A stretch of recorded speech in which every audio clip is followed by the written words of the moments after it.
In the autumn of 1890, the Derry Journal carried an advertisement that would have caught the eye of many in the northwest of Ireland. Bold, confident, and full of promise, it promoted the anchor line of American steamships, offering what it declared to be the cheapest and best routes to New York, Philadelphia, Boston, and Baltimore. The notice was more than timetables and ship names. To the rural poor of Donegal, the advert represented escape, hope, and the possibility of a better life across the Atlantic.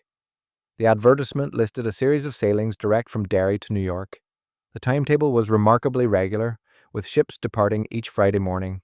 The names of the vessels, such as the Phoenicia, Anchoria, Ethiopia, and Devonia, were printed alongside their tonnage.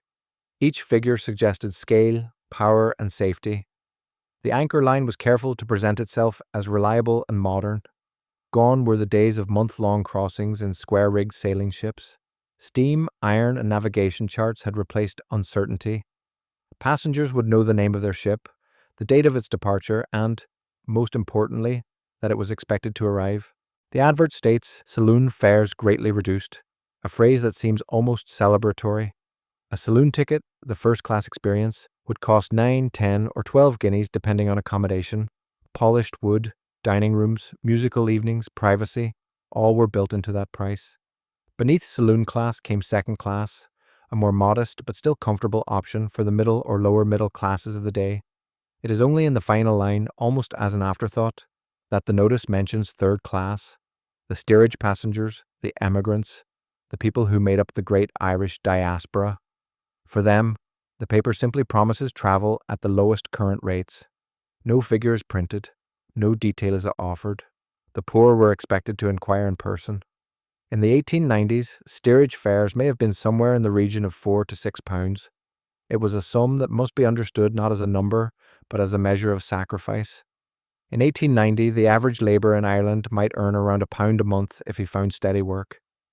Agricultural workers, who formed much of rural society, earned less still, and their wages were often seasonal. For many, the price of a ticket to America equaled several months of income. In many cases, it also meant relying on a brother or sister already settled in America who saved and sent back money, paying for a younger sibling to follow. Those who did travel did not sail in comfort. Third-class passengers slept in shared dormitories deep in the ship, surrounded by noise and odour, awoken by the pounding of engines and the roll of the Atlantic. Privacy was rare and seasickness was widespread, yet beyond that endless grey water waited good wages, land, and freedom. The advert was placed by the shipping agents Henderson Brothers of Foyle Street, Derry. Today, it is easy to see such an advertisement as unremarkable, nothing more than a timetable and a fare list. But to the country folk of Donegal, it was a doorway, a printed invitation to leave one world and risk everything for another.